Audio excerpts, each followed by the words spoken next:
வணக்கம் மக்களே. Big pass லைவ்ல ஒரு பக்கம் பல விஷயங்கள் பயங்கரமா டிஸ்கஸ் பண்ணப்பட்டு இருக்காங்க. அனன்யா வந்ததுக்கு அப்புறம் பாத்தீங்கன்னா மாயா அனன்யா விட்டு விலகல, அனன்யாவும் மாயா விட்டு விலகல அப்படின்றது வேணா நம்ம சொல்லிக்கலாம். அதுக்கு ஏற்ற மாதிரி பல விஷயங்கள் ஷேர் பண்ணப்பட்டிருக்கு. என்னன்னா என்னதான் ஆச்சு, மாயா ஏன் இப்படி என்ன ஆச்சு அப்படின்னு கேட்கும்போது அந்த விக்ரமோட இஷ்யூ பேசுறாங்க. விக்ரம் ஏன் இப்படி பிகப் பண்ணானே எனக்கு தெரியல. என்ன ஒரு இது, அவனை கிட்டத்தட்ட 100 நாள்ல 95 நாள் நான் ப்ரொடெக்ட் பண்ணியிருக்கேன் ப்ரோ. அவன் இப்படி பண்ணிருக்க கூடாது ப்ரோ அப்படின்ற மாதிரி இவங்க வரும் பேசுறாங்க. நான் அவனை ஒரு இடத்துல ஒரு நாள் விட்டு கொடுத்துருப்பேன் ப்ரோ, அதை தவிர்த்து நான் எங்கேயுமே அவனை விட்டு கொடுக்கல ப்ரோ அப்படின்ற மாதிரி உருட்டு மேல் உருட்டா உருட்டுவாங்கல்ல மாயா, அந்த மாதிரி உருட்டிட்டு இருக்காங்க. ஒரு நாள் காக்ரோச்சை கொல்லணும்ன்றீங்க. அனன்யா ஹெல்மெட் ஆனது இவெல்லாம் தகுதி இருக்கா ப்ரோ? இவெல்லாம் வெளியே போயிருக்கணும்ன்ற மாதிரி அவ்வளவு பேச்சு பேசுனீங்க. எத்தனை நாள் எத்தனை பேசிருக்கீங்க. இதுல தேவைன்னும் போது மட்டும் 95 நாள் காப்பாத்தின, அதுவே பொய்யா இருக்குது பாருங்க. 100 நாள்ல 95 நாள், 100 நாள் அவன் உள்ளேயே இல்லைங்க. என்னங்க லாஜிக்கா பேசுங்க அப்படின்ற மாதிரி தான் தோணுது. எப்படிதான் பேசுறாங்க பாருங்க. வர்றது அப்படியே அடிச்சு விடுறது, ஃபுல்லாத்தையுமே அடிச்சு விடுறது. எனக்கு ரியலி ரொம்ப அப்செட் ஆயிட்டேன் ப்ரோ. அவன் துரோகம் பண்ண மாதிரி ஆயிடுச்சு ப்ரோ. யார் யாரு கூட அவனை மத்த யார் யார்கிட்ட இருந்து நான் காப்பாத்தணும் அவங்க கூடயே போய் திரும்ப சேர்ந்துகிட்டு இருக்கான் ப்ரோ. அவன் கடைசியில போகும்போது எங்களுக்கு ஒரு மதிப்பு கொடுக்கல, ஒரு மரியாதை கொடுக்கல ப்ரோ. எவ்வளவு கடுப்பா இருக்கும் எங்களுக்கு சொல்லுங்க.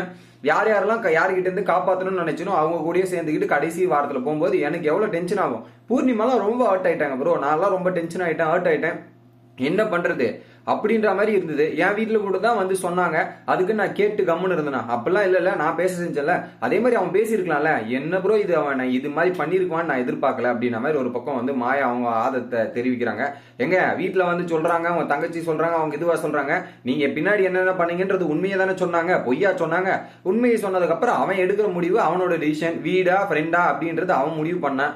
அதுக்கு நீங்க பண்ண ரியாக்ஷன்லாம் நியாயப்படுத்தாதீங்க. அந்த ரியாக்ஷன் இதுல வேற மாயா இதை பேஸ் பண்ணி வேற நாமினேஷன் வேற பண்ணாங்க ப்ரோ அப்படின்னு அர்ச்சனை நோ நோ நோ நோ அப்படின்ற மாதிரி அர்ச்சனை ஒரு பக்கம் சொல்லிட்டு அதை சைலண்ட் ஆயிட்டாங்க. இது ஒரு பக்கம் விவாதமா போயிட்டு, பட் அவன் வரட்டும், வந்த பிறகு எதா இருந்தாலும் பேசி தீர்த்துக்கலாம், வீட்டுக்குள்ள வருவான்னு நினைக்கிறேன், வந்தவனே எதா இருந்தாலும் பாத்துக்கலாம் அப்படின்ற மாதிரி ஒரு பக்கம் விக்ரம் மேல இருக்கிற இதுவே இவங்க நான் நியாயம், விக்ரம் தான் தப்பு பண்ணிட்டான் அப்படின்ற மாதிரி ப்ரூவ் பண்ண ட்ரை பண்ணிட்டு இருக்காங்க மாயா அவர்கள்.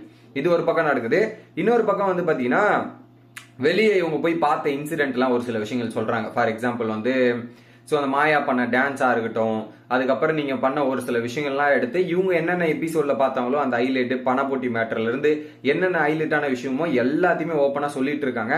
இதெல்லாம் ஒரு பக்கம் எக்ஸ்பிளைன் பண்ணிட்டு இருக்காங்க. அனன்யா நான் பார்த்தது இப்படி இருந்தது, அப்படி இருந்தது, இது இருந்தது அப்படின்றது ஒட்டுமொத்த டீட்டெயிலுமே கொடுத்துட்டு இருக்காங்க. ஸோ அதுல குறிப்பா நம்ம என்ன தெரியுமா அந்த டாஸ்க்ல சூஸ் பண்ணிருக்கணும், டிக்கெட் டு ஃபினாலே யார் எலிமினேட் பண்றாங்களோ அந்த நபரை டிக்கெட் டு ஃபினாலே தூக்கி இருக்கணுங்க. நம்ம அந்த இடத்துல ஒரு தப்பு பண்ணிட்டோங்க. அதை நம்ம எப்படி பண்ணிருக்கணும்னா, ஸோ இவங்க எலிமினேட் ஆகிறதுக்கு இந்த வாரம் இவங்க எலிமினேட் பண்ணுவாங்க, அவங்கள தூக்கி இருக்கணும். அந்த 2 பேர் நம்ம மாத்தி வேஸ்ட் பண்ணி 2 பேரை இது படிச்சிட்டோம் அப்படின்ற மாதிரி உட்காந்து இதெல்லாம் இப்போ யோசிச்சுட்டு நம்ம இந்த மாதிரி சில தப்புகள் பண்ணியிருக்கோம், இதெல்லாம் கரெக்ட் பண்ணி இருந்திருக்கணும் அப்படின்ற மாதிரி இங்க ஒரு டிஸ்கஷன் உட்காந்து பேசிட்டு இருக்காங்க. அப்புறம் பாத்தீங்கன்னா ஜாக்பாட் டாஸ்க் எல்லாம் பாத்தியா, கரெக்டா வந்துருச்சா அப்படின்ற மாதிரி விஜய் வர்மா வேற ஜாக்பாட் டாஸ்க் எல்லாம் கரெக்டா வந்துருச்சா, நான் பேசுனதெல்லாம் எப்படி இருந்ததுன்னு இவரோட தரப்பு நியாயத்தை கேட்டுக்கிறார். ஏன்னா அவருக்கு வெளியே எப்படி இருக்கணும், என்ன நடப்பு இருக்கு, என் மேல எதனா இருக்குதா, எல்லாம் சரியாயிருச்சா, இருந்த கெட்ட பேர்லாம் மாறிடுச்சா அப்படின்ற ஒரு டவுட் இவருக்குள்ள இருக்கு. அதையும் கேட்கறதுக்கு பல முயற்சிகள் எடுத்து பல விஷயங்களை ட்ரை பண்ணிட்டு இருக்காரு. இந்த மாதிரி அனன்யா அந்த விஷயத்துக்குலாம் பதில் சொல்லாம அப்படியே சைலண்டா மெயின்டைன் பண்ணிடுறாங்க ஒரு பக்கம்.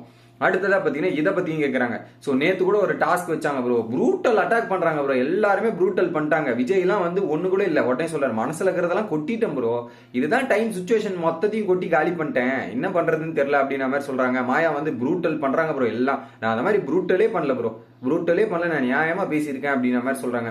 ஏமாயா கடந்த ஒரு வாரமா எவ்வளவு வெஞ்சன்ஸ்லயும் விஷ்ணுவை போட்டு எவ்வளவு அடி அடிச்சிட்டு இருந்தீங்க, விஷ்ணுவை மட்டும் சொல்லிட்டு இருந்தீங்க, நீங்களும் அவனை யூஸ் பண்ணிருக்கீங்கன்றது ஒத்துக்க மாட்டீங்க, அவன் மட்டும் தான் உங்களை யூஸ் பண்ண மாதிரி உட்காந்து எல்லாம் பேசிக்கிட்டு அவனை அடிச்சிட்டு இருக்கீங்க.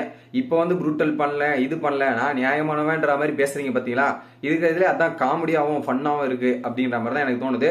பல முயற்சிகள் எடுக்கிறாங்க. பட் அனன்யா கம்ப்ளீட்டா அர்ச்சனாக்கு சப்போர்ட்டா இருப்பாங்க நான் நினைச்சேன். இங்க என்னன்னா அர்ச்சனாவை விட மாயாக்கு எக்ஸ்ட்ரா சப்போர்ட்டா இருப்பாங்க போல இருக்கு.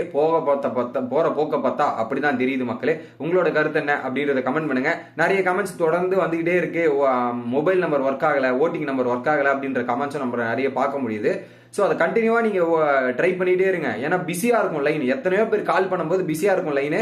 நான் கால் பண்ணுங்க, எனக்கு லைன் கிடைச்சது. ஒரு கிட்டத்தட்ட ஒரு 10 மிஸ்டு கால் கொடுக்குற அளவுக்கு எனக்கு லைன் கிடைச்சது ஒரு 8 மணிக்கு. ஸோ நீங்களும் ட்ரை பண்ணீங்கன்னா கிடைக்கும்னு நான் நினைக்கிறேன். வீடியோ பிடிச்சிருந்தா லைக் பண்ணுங்க.